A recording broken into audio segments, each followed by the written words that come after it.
reporting to you live from Dickinson College on the topic of sexting. In a recent poll, we have discovered sexting positions girls as innocent victims and boys as pressuring perpetrators of mass culture. There are many unintended consequences of sexting. It holds girls who sext criminally responsible for producing child pornography and boys as distributors of it. It entails that girls must raise their self-esteem and gain better media literacy skills. The focus is rarely on boys because it is socially acceptable for them to objectify girls in this way. Sexting erases females' capacity for choice and relies on normative assumptions about male sexuality.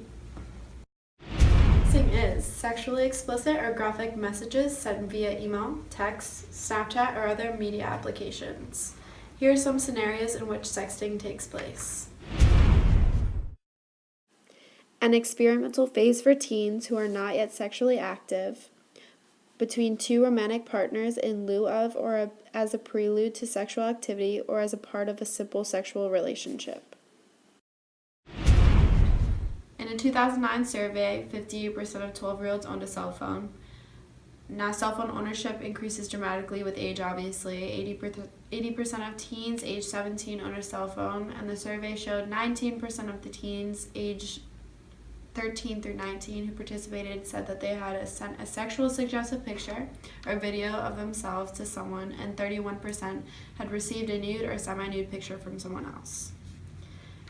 And in terms of legal processes, underage people and minors who are found in possession of such images from context of sexting have been charged with disorderly conduct, illegal use of minor nudity-oriented material, sexual abuse of children, criminal use of communications facility, or open lewdness. Now to the main coverage. What is the difference between male and female sexting, and what are the implications of it? Teen girls or females are faced with many problems whether they engage in sexting or not. They are encouraged to send images, then blamed in any aftermath. They are vilified in the media for sexting.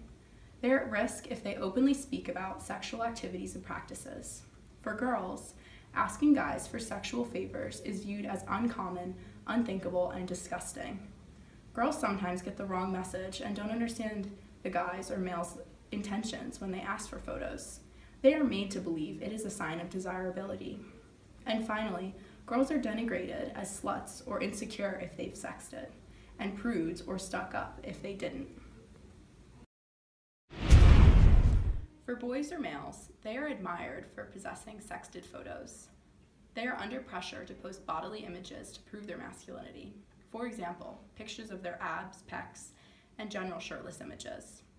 When guys are asked what they thought about the girls and what their intentions were, the usual response and most frequent response would be, I wouldn't want a relationship with a girl that would send a nude photo and that they didn't respect themselves. However, a key point to remember is both boys and girls are subject to peer surveillance, but the difference is that girls are often and more likely to be blamed for sending pictures. How does this play into gender inequality? Up next is an interview about teen girls that are faced with a conundrum when dealing with teen boys and sexting. Sexting and the teenage girl, it's a lose-lose situation. And so a majority of teens, though, according to your study, how do they feel about texting, whether or not they're engaging in it? Well, I think that one thing we are seeing is that there seems to be a pretty big double standard in how they evaluate sexting in general, and that really falls along gender lines. So what we see is that when they talk about their peers who are sexting, when they talk about the girls who sext, they're saying, these girls are really slutty. They're evaluated in these very harsh, negative, sexist terms. But they're also saying harsh, negative things about girls who don't sext.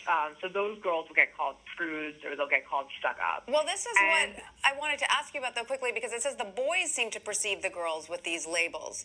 But the girls are then giving reasons for sexting that include feeling pressured into doing it by the boys. Right. So that's definitely a big problem. And so one thing that, we want to emphasize is that We're not seeing sexting as necessarily being inherently problematic, but when it's happening in response to this sort of peer pressure, or when images are being distributed without the consent of the girls who've initially sent them, that's when it becomes problematic. To reiterate on the topic of gender inequality, sexting creates a new norm of feminine desirability as mediated by boys. Girls must negotiate moral discourses regarding their sexual reputation and being attractive and wanted when deciding whether to send images or not.